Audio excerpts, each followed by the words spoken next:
నమస్కారం. సుఖీభోకు స్వాగతం. ప్రపంచాన్ని అతలాకుతలం చేస్తున్న మహమ్మారి కరోనాకు అడ్డుకట్ట వేసే టీకా ఎప్పుడు రాబోతోంది? కరోనా వ్యాక్సిన్ రూపకల్పనలో ప్రపంచవ్యాప్తంగా జరుగుతున్న ప్రయోగాలు ఏ దశల్లో ఉన్నాయి? కరోనాను కట్టడి చేసే దివ్యాస్త్రం టీకా తయారీ, అభివృద్ధి గురించిన ప్రత్యేక కథనంతో మీ ముందుకొస్తోంది నేటి సుఖీభవ. కరోనాకు అంతం ఎక్కడా?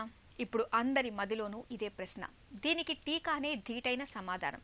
అంతిమంగా మహమ్మారి వైరస్ ను జయించే దివ్యాస్త్రం ఇదే. మరి ఈ టీకా ఎప్పుడొస్తుంది? ఎంతకాలం పడుతుంది? టీకా రూపకల్పనలో ఆధునిక వైద్యశాస్త్ర ప్రపంచం చేస్తున్న కృషి ఏమిటి? ఇవన్నీ కోట్లాది ప్రజల్లో ఆశలను, ఉత్సుకతను రేపుతున్న అంశాలు.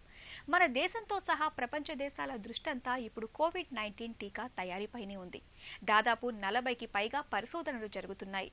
నిపుణులు, శాస్త్రవేత్తలంతా నిర్విరామంగా పనిచేస్తున్నారు.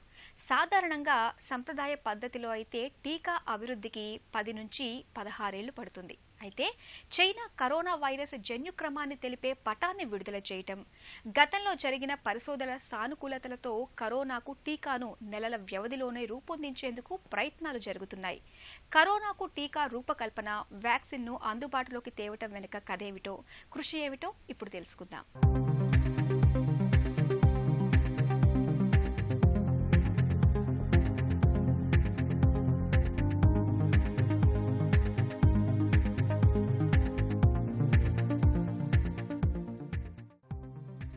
కొత్త కరోనా, నాటి సార్స్ వైరస్ల జన్యు పదార్థాల్లో 80 నుండి 90% సారూప్యతలున్నాయి. అందుకే తాజా వైరస్కి SARS-CoV-2 అని పేరు పెట్టారు. కొత్త కరోనా వైరస్పై కవచం, పొర, కొమ్ములు అనే 3 ప్రోటీన్లు, లోపల RNA పోగు ఉంటాయి. ఈ RNAలోనే వైరస్ జన్యు సమాచారం ఉంటుంది. వైరస్లు సొంతంగా పునరుత్పత్తి చేసుకోలేవు. ఇతర జీవుల కణాలను అందుకు ఉపయోగించుకుంటాయి. కరోనా వైరస్ అందుకే ఊపిరితిత్తులు, శ్వాసకోశంలోని కణాల్లోకి ప్రవేశిస్తుంది. ఇందుకోసం తన స్పైక్ ప్రోటీన్ని ఉపయోగించుకుంటుంది. వీటి సాయంతో మానవ ఊపిరితిత్తుల్లో మృదువుగా ఉండే ఉపరితల పొరలపై ACE2 గ్రాహకాలు అంటే రెసెప్టార్లకి అతుక్కుపోతుంది. అలా కణంలో తిష్టవేస్తుంది. తరువాత భారీ ఎత్తున తనలాంటి స్వరూపాలను ఉత్పత్తి చేసి కణం నుంచి బయటకొచ్చేస్తుంది. ఈ ప్రక్రియలో కణాన్ని చంపేస్తుంది కూడా. లెక్కకు మిక్కిలిగా వైరస్లు పుట్టుకొచ్చి ఇన్ఫెక్షన్ను వ్యాప్తి చేస్తాయి. ఎపిడమిక్స్ లేదా పాండమిక్స్ అంటే ఒక దేశం నుంచి అనేక దేశాలకి, లేదా ఒక భూఖండం నుంచి లేదా కాంటినెంట్ నుంచి ఇంకో భూఖండానికి వ్యాప్తి చెందేటువంటి జబ్బులనేవి మానవాళికి చాలా వేల సంవత్సరాల నుంచి వీటి అనుభవం అనేది కలుగుతూనే ఉంది. మన ఓన్ భారతదేశంలో కనుక మనం దీని గురించి ఆలోచిస్తే, ఈ కొలరా పాండమిక్స్ అనేది 1917వ సంవత్సరం నుంచి ఆల్మోస్ట్ ఆ శతాబ్దం అంతా, 19వ శతాబ్దం అంతటా కూడా 6 or more పాండమిక్స్ వచ్చాయి మనకి. అంటే భారతదేశంలో మొదలై భారతదేశం నుంచి ప్రపంచం అంతటా వ్యాపించినటువంటి పాండమిక్స్ని కొలరా పాండమిక్స్ అంటారు. సో మొదటి దశకి చెందినవన్నీ కూడా నీటి కాలుష్యం వలన వచ్చినటువంటి పాండమిక్స్. రెండో లెవెల్ ఆఫ్ పాండమిక్స్ మనం కనుక చూస్తే ముఖ్యంగా చెప్పుకోవాల్సింది ప్లేగ్ పాండమిక్. ఇది మొదలైంది బొంబాయి, సూరత్ ప్రాంతాల్లో మొదలైంది. అక్కడ చాలామంది గుమికూడి చిన్న చిన్న గుడిసెలు కట్టుకొని, పరిశుభ్రత లేక, పారిశుద్ధ్యం లేక, తిన్న అన్నం పారేయటం వలన ఎలకలు అవి చేరి, ఆ ఎలకలకి ఇన్ఫెక్షన్ వచ్చి వాటి చనిపోయిన ఎలకల ద్వారా మనుషులకి వచ్చి మనిషి నుంచి మనిషికి రావటం అనేది జరిగింది. ఈ ప్లేగ్ ఎపిడమిక్ భారతదేశం నుంచి నలుమూలలా వ్యాపించి, బొంబాయి ప్రదేశం నుంచి నలుమూలలా వ్యాపించి భారతదేశం అంతటా, భారతదేశం నుంచి యూరప్కి కూడా ఇది ప్రయాణం చేసి యూరప్లో కూడా అనేక మంది చనిపోవడం అనేది జరిగింది. మూడో రకమైనటువంటి ఎపిడమిక్స్ కనుక మనం చూస్తే వాతావరణ కాలుష్యం వలన, గాలి కాలుష్యం వలన వచ్చినటువంటి ఎపిడమిక్స్ మనకు ఎక్కువగా కనపడతాయి. దీనిలో ముఖ్యంగా మనం చెప్పుకోవాల్సినటువంటిది స్పానిష్ ఫ్లూ అంటారు, లేదా బాంబే ఫీవర్, లేదా బాంబే ఫ్లూ అని కూడా అంటారు దీన్ని. మొదటి ప్రపంచ యుద్ధం ముగిసిన తర్వాత 1918వ సంవత్సరంలో చాలామంది బ్రిటిష్ సైనికులు, అంటే భారతీయ సైనికులే బ్రిటిష్ వాళ్ళ కోసం యుద్ధం చేసి తిరిగి వచ్చిన వాళ్ళు బొంబాయి చేరుకోవటం వలన వారితో పాటు ఈ ఫ్లూ మన దేశంలో వ్యాపించింది అని చరిత్ర మనకు చెప్తోంది. ఆ రోజుల్లో భారతదేశ జనాభాలో ఉన్న 25 కోట్ల మందిలో 2 కోట్ల మంది దాకా చనిపోవటం అనేది చరిత్ర గుర్తించినటువంటి వాస్తవం. దీని తర్వాత చెప్పుకోదగినటువంటి ఎపిడమిక్స్ అనేది 1974 సంవత్సరంలో వచ్చినటువంటి స్మాల్ పాక్స్ ఎపిడమిక్. ఇది కూడా గాలి ద్వారా మనిషి నుంచి మనిషికి దగ్గటం ద్వారా వ్యాప్తి చెందేటువంటి ఇన్ఫెక్షన్ కావటము. కానీ అప్పటికే వ్యాక్సిన్ ఉండటం వలన దీన్ని తొందరగా కట్టడి చేయడం జరిగింది. దీంట్లో మృతుల సంఖ్య వేలలోనే ఉండింది. రీసెంట్గా మనకి వచ్చినటువంటి ముఖ్యమైన పాండమిక్ 2009లో వచ్చినటువంటి స్వైన్ ఫ్లూ. మళ్ళా ఇది గాలి ద్వారా ఒకరి నుంచి ఒకరికి వ్యాపించే ఇన్ఫెక్షన్ అయి ఉండటము. ఇది కూడా మనకి బయట నుంచి ట్రావెలర్స్ నుంచి, ఇంటర్నేషనల్ ట్రావెలర్స్ నుంచి, మెక్సికోలో మొట్టమొదట స్టార్ట్ అయ్యి మెక్సికో నుంచి ఇక్కడికి వచ్చినటువంటి యాత్రికుల ద్వారా మేలో హైదరాబాద్లోనే మొట్టమొదటి కేసు రికార్డ్ అవటము. అక్కడి నుంచి భారతదేశం అంతటా వ్యాపించి దాదాపు 1500 మంది మృతి చెందటం కూడా మనకి తెలిసిన విషయమే. కణాల్లోకి వైరస్ ప్రవేశించకుండా అడ్డుకోవడమే టీకాలు చేసే పని. టీకా తయారీకి బలహీనపరిచిన సజీవ వైరస్ల్ని లేదా వేడి రసాయనాల ద్వారా క్రియారహితం చేసిన వైరస్ల్ని లేదా వాటిలోని కొమ్ములు, పైపొర, ప్రోటీన్ భాగాలను ఉపయోగిస్తారు. వీటినే యాంటీజెన్లు అంటారు. మానవ శరీరంలోకి టీకాను ప్రవేశపెట్టినప్పుడు అది వైరస్కు సంబంధించిన సమాచారాన్ని రోగనిరోధక వ్యవస్థకు చూపిస్తుంది. ఎప్పుడైనా ఆ వైరస్ లేదా సంబంధిత ప్రోటీన్లు తారసపడినప్పుడు వాటిపై దాడి చేయాలని నిర్దేశిస్తుంది. దీంతో నిర్దిష్ట యాంటీబాడీలను మన రోగనిరోధక వ్యవస్థ రూపొందించుకుంటుంది. సంబంధిత వైరస్ సోకినప్పుడు ఈ యాంటీబాడీలు భారీగా విడుదలై దానిని నిర్వీర్యం చేస్తాయి. టీకా తయారీకి శాస్త్రవేత్తలు ప్రోటీన్లకు బదులు కొత్త తరం మెసెంజర్ ఆర్ఎన్ఏని వృద్ధి చేస్తున్నారు. ఈ టీకాలో వైరస్కి సంబంధించిన ఒక కృత్రిమ ఎంఆర్ఎన్ఏ ఉంటుంది. దీని ఆధారంగా మానవ శరీరం స్వయంగా వైరల్ ప్రోటీన్ను ఉత్పత్తి చేస్తుంది. దీనివల్ల బోలెడు సమయం ఆదా అవుతుంది. మరో విధానం రీకాంబినెంట్ టీకా.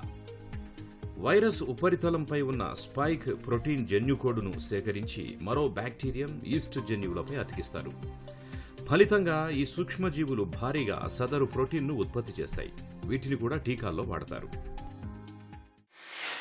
ఎడ్వర్డ్ జెన్నర్ అనేటువంటి ఫ్రెంచ్ శాస్త్రవేత్త 18వ శతాబ్దంలో 1795 ప్రాంతంలో ఆ రోజుల్లో బాగా ప్రివలెంట్గా ఉన్నటువంటి మసూరికకి లేదా స్మాల్ పాక్స్కి ఒక కొత్త ప్రక్రియకి తెరతీశాడు. వాళ్ళ దగ్గర స్మాల్ పాక్స్ లానే ఉండి కానీ దానికంటే చాలా తక్కువ ఇబ్బంది పెడుతున్నటువంటి కౌపాక్స్ అనే ఒక జబ్బుని దాంట్లోంచి తీసినటువంటి ద్రవాన్ని తీసుకొని ఎడ్వర్డ్ జెన్నర్ చిన్న ఇంజెక్షన్ లాగా చర్మంలోకి ఇవ్వటం మొదలెట్టాడు. సో దీని ద్వారా ఎవరైతే ఈ కౌపాక్స్ యొక్క మెటీరియల్ని ఎవరైతే చిన్నగా తీసుకున్నారో వాళ్ళకి స్మాల్ పాక్స్ అనే జబ్బు రాకుండా వాళ్ళకి ప్రొటెక్షన్ రావటం మొదలెట్టింది. ఇది ప్రపంచంలో డాక్యుమెంట్ అయినటువంటి మొదటి వ్యాక్సిన్. ఆల్దో కొంతమంది ప్రకారం ఇటువంటి ప్రక్రియ అంతకంటే ముందు కూడా చైనాలో కానివ్వండి, ఆఫ్రికా లాంటి దేశాల్లో కూడా ఇటువంటి పద్ధతులు ఉండేవని చెప్పినప్పటికీ సైంటిఫిక్గా మొట్టమొదటిసారి వ్యాక్సిన్ కనిపెట్టినటువంటి ఘనత మాత్రం ఎడ్వర్డ్ జెన్నర్కే దక్కుతుంది. దీని తర్వాత ఆల్మోస్ట్ దాదాపు 100 సంవత్సరాల తర్వాత లూయి పాస్చర్ అనేటువంటి శాస్త్రవేత్త కుక్క కాటు ద్వారా వచ్చేటువంటి రేబీస్ జబ్బు కోసం కుక్క మెదడు నుంచి తయారు చేసినటువంటి శాంపుల్ ద్వారా తయారు చేసినటువంటి షీప్ మెదడు నుంచి వాటి నుంచి తయారు చేసినటువంటి శాంపుల్ ద్వారా తయారు చేసినటువంటి vaccine is the next biggest development. So ఎటువంటి మందు లేనిటువంటి రేబీస్కి ప్రివెంటివ్గా అతను వ్యాక్సిన్ కనుక్కోవడం జరిగింది. టీకా అభివృద్ధి కాగానే అంతా అయిపోయినట్లుగా భావించకూడదు. దాన్ని భారీ స్థాయిలో ఉత్పత్తి చేయాల్సి ఉంటుంది. ప్రాధాన్య క్రమంలో టీకాను ఎవరికి ముందుగా వేయాలన్న ప్రశ్నలు ముందుకొస్తూ ఉంటాయి. కొన్ని దేశాలు వైద్య సిబ్బందికి, గర్భిణీలకు, పిల్లలకు, వృద్ధులకు ప్రాధాన్యం ఇస్తుంటాయి. టీకాల అభివృద్ధి చాలా ఖర్చుతో కూడుకున్న వ్యవహారం. చాలా పెద్ద మొత్తంలో నిధుల అవసరం ఉంటుంది. కరోనాకు టీకాను రూపొందించడానికి వీలుగా ఇప్పటికే చాలా దేశాలు, స్వచ్ఛంద సంస్థలు తమ వంతుగా విరాళాలను ప్రకటించాయి, ఇంకా ప్రకటిస్తున్నాయి. కరోనాపై బ్రహ్మాస్త్రం టీకా రూపకల్పన గురించిన మరిన్ని వివరాలను ఇప్పుడు తెలుసుకుందాం. టీకా అభివృద్ధికి తొలుత వైరస్ ఆకృతిని, తీరుతెన్నులను, దాని డిఎన్ఏ లేదా ఆర్ఎన్ఏను గుర్తించాలి. తర్వాత మనుషుల్లో ఆ వైరస్ ఎలా వ్యవహరిస్తుందో పరిశీలించాలి. అచ్చంగా మానవులలో వలె వైరస్ వ్యవహరించే జంతువులపై ప్రయోగాలు జరపాలి. టీకాకు ప్రభుత్వ అనుమతులు రావాలంటే 3 దశల్లో మానవులపై దీనిని విజయవంతంగా ప్రయోగించాలి. ఒక్కో దశకు 6 నుంచి 8 నెలలు పడుతుంది. మొదట ఆరోగ్యంగా ఉన్న పదుల సంఖ్యలో వాలంటీర్లపైన, ఆ తర్వాత వందల మందిపైన, మూడో దశలో వేల మందిపైన ప్రయోగించి అన్ని విధాలుగా పరీక్షిస్తారు. ఈ దశలను అధిగమించి ముందుకు సాగే టీకాలు అతి కొద్ది సంఖ్యలోనే ఉంటాయి. అందుకే క్లినికల్ పరీక్షలను వేగంగా నిర్వహించడం సాధ్యం కాదు. అయితే ఇదే తరహా టీకాకు గతంలో ప్రభుత్వం పచ్చజెండా ఊపితే మాత్రం కొత్త టీకాకు ఆమోదం త్వరగా లభిస్తుంది. కొత్త కరోనా వైరస్కి సంబంధించిన జన్యు క్రమాన్ని చైనా జనవరిలో ఆవిష్కరించింది. 29,903 న్యూక్లిక్ మూల జతలతో కూడిన రిబో న్యూక్లిక్ యాసిడ్ ఆర్ఎన్ఏ జన్యు క్రమంతో మెషిన్ రీడబుల్ జీనోమ్ని ఆన్లైన్లో పెట్టింది. టీకా అభివృద్ధికి ఇది ఎంతగానో ఉపకరిస్తుంది. ప్రస్తుతం ప్రపంచాన్ని ఆలోచింపజేస్తున్నటువంటి కోవిడ్-19 గురించి మనం ఆలోచిస్తే, కోవిడ్-19 అనేది సార్స్ జాతికి చెందినటువంటి ఒక వైరస్. దీనికి యాజ్ ఆఫ్ నో మనకి వ్యాక్సిన్ లేదు. కానీ ఇవాల్టి తేదీ నాటికి దరిదాపు 70 క్యాండిడేట్ వ్యాక్సిన్స్ అనేవి దీనికోసం ప్రయత్నంలో ఉన్నాయి. అంటే 70 కంపెనీలు వాటి వ్యాక్సిన్స్ని తయారు చేయడానికి ప్రక్రియలో ఉన్నాయి. ఈ వ్యాక్సిన్స్ పనిచేసే విధానం కూడా, అంటే ఈ కోవిడ్ వైరస్కి మనం దాని స్ట్రక్చర్ చూస్తే కనుక టెన్నిస్ బాల్ లాగా ఉండి దాని మీద స్పైక్ ప్రోటీన్స్ అంటాం. అంటే చిన్న పూబంతుల్లాగా మొలిచినటువంటి స్పైక్ ప్రోటీన్స్ ఉంటాయి. సో చాలామంది ఈ వైరస్ యొక్క స్పైక్ ప్రోటీన్ ఆధారంగా వేరే అడినో వైరస్తో కానివ్వండి, అంటే దానికి సంబంధించినటువంటి వేరే వైరస్లని దేనికైతే ఈ స్పైక్ ప్రోటీన్స్ ఉన్నాయో వాటితో తయారు చేసినటువంటి వ్యాక్సిన్స్, దీని రిలేటెడ్ ఆర్ఎన్ఏతో తయారు చేసేటువంటి వ్యాక్సిన్స్, ఇలా రకరకాల టెక్నిక్స్ తోటి దీన్ని వ్యాక్సిన్స్ కోసం ప్రయత్నం చేస్తున్నారు. కానీ వాస్తవంగా ఒక వ్యాక్సిన్ తయారవ్వడానికి దాని డిఫరెంట్ స్టేజెస్ని కంప్లీట్ చేసుకొని, అంటే వ్యాక్సిన్ తయారు చేయటం, తయారైనటువంటి వ్యాక్సిన్ని మొదలు జంతువుల్లో ప్రయోగించటం, తర్వాత దాన్ని కొద్దిమంది మనుషుల్లో ప్రయోగించటం, తర్వాత వాస్తవిక పరిస్థితుల్లో ప్రయోగించటం, ఇలా ఈ డిఫరెంట్ ఫేజెస్లోంచి అది బయటికి రావడానికి 18 నుంచి 24 నెలల పాటు కాలం అవసరం పడుతుంది. అంటే యూజువల్గా 1.5 to 2 years టైం పడుతుంది ఒక వ్యాక్సిన్ ప్రొడక్షన్ అనేది. సో కొన్ని అంచనాల ప్రకారం మనకి కోవిడ్ వ్యాక్సిన్ అనేది 2021 సంవత్సరంలో అందుబాటులోకి రావచ్చు అని WHO యొక్క అంచనా. ఆల్మోస్ట్ 70 వాటిని ట్రయల్ దశల్లో ఉన్నాయి. 3 వ్యాక్సిన్స్ మనుషుల్లో ట్రయల్ దశను కూడా చేరుకున్నాయి. అంటే యానిమల్ స్టడీ కాకుండా హ్యూమన్ స్టడీ దశలో కూడా ఉన్నాయి 3 వ్యాక్సిన్స్. మనుషులకు సోకే కరోనా కుటుంబానికి చెందిన వైరస్లు 7 రకాలు. వీటిలో 4 సాధారణమైనవే. మిగతా వాటిలో 2002-04లో సార్స్ రూపంలో చైనాలోను, 2012లో సౌదీ అరేబియాలో మెర్స్ గాను ఇది కల్లోలం సృష్టించింది. అప్పట్లోనే టీకాలపై కసరత్తు ప్రారంభమైన తర్వాత ఈ మహమ్మారులు అదుపులోకి రావడంతో ఆ పరిశోధనలను నిలిపివేశారు. నాటి పరిశోధనలు ఇప్పుడు దోహదపడుతున్నాయి. 1796లో బ్రిటన్ శాస్త్రవేత్త ఎడ్వర్డ్ జెన్నర్ మసూచికి టీకాను కనుగొనడం ద్వారా వ్యాక్సిన్ల ప్రస్థానం మొదలైంది. 1885లో లూయి పాస్చర్ రేబిస్ టీకాను రూపొందించారు. ఆయన పరిశోధనలతో కలరా టీకా వచ్చింది. అనంతరం ప్లేగు టీకా, బీసీజీ వ్యాక్సిన్లు వచ్చాయి. 1923లో అలెగ్జాండర్ గ్లెన్నీ ధనుర్వాతం కారక సూక్ష్మజీవి ఉత్పత్తి చేసే టెటనస్ టాక్సిన్ని నిర్వీర్యం చేసే విధానాన్ని మెరుగుపరిచారు. డిఫ్తీరియా టీకా అభివృద్ధికి ఇది వీలు కల్పించింది. కాలక్రమేణా anthrax, typhoid, measles, mumps, rubella వంటి వాటికి టీకాలు వచ్చాయి. 20వ శతాబ్దం ఆరంభం నుంచి కూడా ఫోకస్ అనేది బ్యాక్టీరియల్ ఇన్ఫెక్షన్స్ మీద, ముఖ్యంగా చిన్నపిల్లల్లో వచ్చేటువంటి జబ్బుల మీద షిఫ్ట్ అయింది. వీటి వలన డిఫ్తీరియా, టెటనస్, వూఫింగ్ కాఫ్ లేదా పర్టుసిస్ ఇటువంటి జబ్బులు కానివ్వండి, టీబీ లాంటి జబ్బులు కానివ్వండి, వీటి వ్యాక్సిన్స్ డెవలప్ కావటము, ఆ వ్యాక్సిన్స్ వలన ప్రపంచవ్యాప్తంగా ఈ జబ్బుల్ని చాలా చోట్ల నియంత్రించటము, అరికట్టటము, పూర్తిగా తగ్గించటము అనేది జరుగుతుంది. ఈ వ్యాక్సిన్స్ మూలంగా జరిగినటువంటి అభివృద్ధిలో ముఖ్యంగా చెప్పుకోగలిగింది స్మాల్ పాక్స్ అండ్ పోలియో.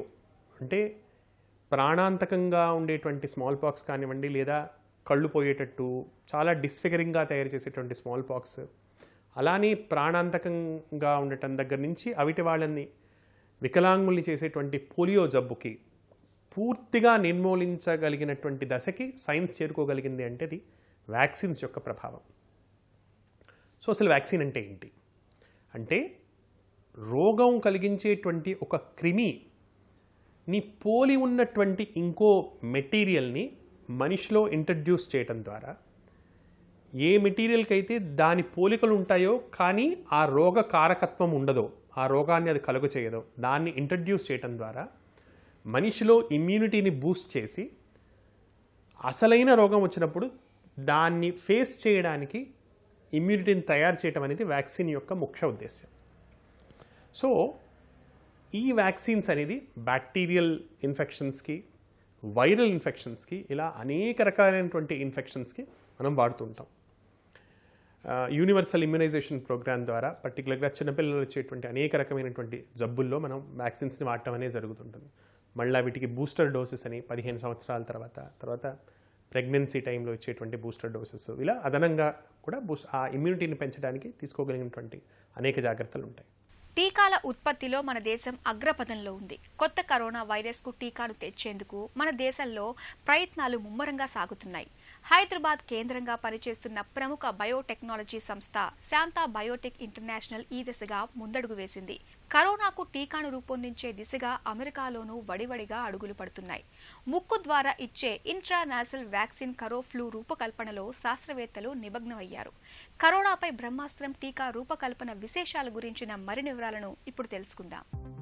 కరోనాకు వ్యాక్సిన్ను రూపొందించే పనుల్లో మన హైదరాబాదు నగరము ముందంజలో ఉంది. కరోనా వైరస్లోని పెప్టైడ్ల ఆధారంగా పనిచేసే టిసెల్ ఎపిటోప్స్ అనే ఒక టీకాను యూనివర్సిటీ ఆఫ్ హైదరాబాద్కు చెందిన శాస్త్రవేత్తలు ప్రయోగాత్మకంగా అభివృద్ధి చేస్తున్నారు. హైదరాబాద్కు చెందిన ఇండియన్ ఇమ్యునోలాజికల్ సంస్థ ఆస్ట్రేలియాలోని గ్రిఫిత్ విశ్వవిద్యాలయంతో కలిసి లైవ్ అటెన్యూయేటెడ్ టీకా తయారీకి కసరత్తు ప్రారంభించింది. అలాగే క్యాడిలా హెల్త్ కేర్ సంస్థ టీకాను అభివృద్ధి చేస్తున్నట్లు ప్రకటించింది. పూణేకు చెందిన సీరం ఇన్స్టిట్యూట్ ఆఫ్ ఇండియా కూడా అమెరికాకు చెందిన బయోటెక్నాలజీ సంస్థ కోడాజెనిక్స్తో కలిసి టీకాను రూపొందిస్తోంది.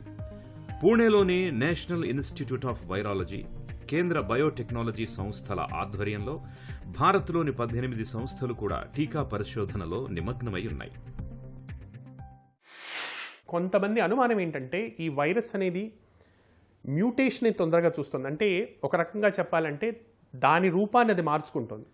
ఎలా అయితే ఒక మనిషి తన వేషాన్ని మార్చుకుంటున్నాడో, ఒకసారి మీసంతోటి, ఒకసారి గడ్డంతోటి, ఒకసారి తల వెంట్రుకలు తీసేసి ఇలా రకరకాలుగా మార్చుకొని పోలీసులు ఎలా తప్పించుకొని తిరుగుతారో, అలానే ఈ వైరస్కి ఈ ఎబిలిటీ ఉందని, ఇది చాలా తొందరగా అడాప్ట్ అయ్యి చాలా తొందరగా మ్యూటేట్ అవుతుండటం వలన దీనికి వ్యాక్సిన్ అంత సులువుగా ఉండకపోవచ్చు అనేది కూడా ఒక రకమైనటువంటి అనుమానం, అంచనా. బట్ ఇది వాస్తవికతలో రావడానికి కనీసం మనకు కొంచెం సమయం పట్టచ్చు. ఇంకో ఆసక్తికరమైనటువంటి విషయం ఏంటంటే, భారతదేశం సంతోషించదగ్గ విషయం ఏంటంటే, చాలామంది ప్రకారం టీబీ కోసం వాడేటువంటి బీసీజీ వ్యాక్సిన్ వలన ఈ కరోనా వైరస్కి ఇమ్యూనిటీ వస్తుందని, ఇది దీని నాన్ స్పెసిఫిక్ సైడ్ ఎఫెక్ట్గా భావించడం కూడా జరుగుతుంది. దీని మీద కూడా విస్తృతంగా రీసెర్చ్ జరుగుతుంది. కానీ WHO లాంటి సంస్థలు దీన్ని ఇప్పటిదాకా ధృవీకరించలేదు, ఈ సిస్టమ్ని ఇంకా స్టార్ట్ చేయలేదు. అంటే కొంతమంది బీసీజీ వ్యాక్సిన్ని వాడాలన్న ప్రయత్నాలు కూడా జరుగుతున్నాయి, కానీ WHO అనేది మాత్రం ఈ సిస్టమ్ ఇంతదాకా అప్రూవ్ చేయలేదు. సో ఈ బీసీజీ వ్యాక్సిన్ని నమ్ముతున్న వాళ్ళ ప్రకారం ఏ దేశాల్లో బీసీజీ వ్యాక్సిన్ కంపల్సరీగా ఇవ్వబడుతుందో, అంటే భారతదేశం లాంటి దేశాల్లో COVID-19 లేదా SARS-CoV-19 యొక్క ఇంపాక్ట్ తక్కువగా ఉంటుందని వీళ్ళ విశ్లేషణ. సో భారతదేశంలో సివియరిటీ ఎక్కువగా లేకపోవడానికి కారణం కూడా ఈ బీసీజీ విస్తృతంగా అందరి పిల్లలకి బీసీజీ వ్యాక్సిన్ ఇవ్వటం అని కూడా కొంతమంది యొక్క అంచనా. కానీ దీని యొక్క సత్యం అనేది మనకి కనీసం ఒక ఏడాది తర్వాతే మనకు తెలియగలుగుతాము. యాజ్ ఆఫ్ నౌ వ్యాక్సిన్ అనేది మనకి అందుబాటులో రావడానికి టైం పడుతుంది కనుక ప్రభుత్వం చెప్తున్నటువంటి సోషల్ డిస్టెన్సింగ్ కానీ, కాంటాక్ట్ ప్రికాషన్స్ కానీ మనం ఫాలో అవ్వటము, మన రోగనిరోధక శక్తిని మనం ప్రాపర్గా కాపాడుకోవటము అనేవి మనకి ఈ జబ్బు బారిన పడకుండా మనం చేసుకోగలిగినటువంటి చర్యలు. కరోనాను ఖతం చేసి మానవాళి జీవితాల్లో వెలుగులు నింపే టీకాను మన ముందుకు తీసుకొచ్చేందుకు విశ్వవ్యాప్తంగా ఇవాళ అనేక పరిశోధనలు ముమ్మరంగా సాగుతున్నాయి. ఆక్స్ఫర్డ్ విశ్వవిద్యాలయ పరిశోధకులు ముక్కు ద్వారా ఇచ్చే టీకాను అభివృద్ధి చేస్తున్నారు. చైనా, బ్రిటన్, ఫ్రాన్స్, అమెరికా తదితర దేశాల్లో వ్యాక్సిన్ తయారీ పనులు ఊపందుకున్నాయి. ఐరోపాకు చెందిన క్యూర్వాక్ ఎంఆర్ఎన్ఏ ఆధారంగా టీకాను అభివృద్ధి చేస్తోంది. అమెరికాలో BNT162 అనే టీకాను రూపొందిస్తున్నారు. నోవావాక్స్ సంస్థ రీకాంబినెంట్ టీకాను అభివృద్ధి చేస్తోంది. మోడెర్నా సంస్థ 42 రోజుల్లోనే ప్రయోగాత్మకంగా mRNA-1273 అనే టీకాను అభివృద్ధి చేసింది. ఇది ప్రస్తుతం మానవ ప్రయోగాల దశలో ఉంది. అన్నీ సానుకూలంగా జరిగిపోతే అతి త్వరలోనే కరోనా టీకా మన ముందుకొచ్చే అవకాశం ఉంది. మన దేశంతో సహా ప్రపంచ దేశాల దృష్టంతా ఇప్పుడు కోవిడ్-19 టీకా తయారీపైనే ఉంది. దాదాపు 40కి పైగా పరిశోధనలు జరుగుతున్నాయి. నిపుణులు, శాస్త్రవేత్తలంతా నిర్విరామంగా పనిచేస్తున్నారు. గతంలో జరిగిన పరిశోధనలు, వాటి తాలూకు సానుకూల ఫలాలతో నెలల వ్యవధిలోనూ కరోనా టీకాను తయారు చేసేందుకు కృషి చేస్తున్నారు. కరోనాను సమూలంగా నిర్మూలించే టీకా త్వరలోనే మన ముందుకు వస్తుందని ఆశిద్దాం. తిరిగి రేపటి సుఖీభవలో మళ్లీ కలుసుకుందాం. సుఖీభవ కార్యక్రమానికి సంబంధించి మీ విలువైన సూచనలు, సలహాలని వెంటనే మాకు రాయండి. మా చిరునామా Sukhibhava, ETV, Ramoji film city, Hyderabad 501512 లేదా sukhibhav@etv.co.in కు మెయిల్ చేయండి.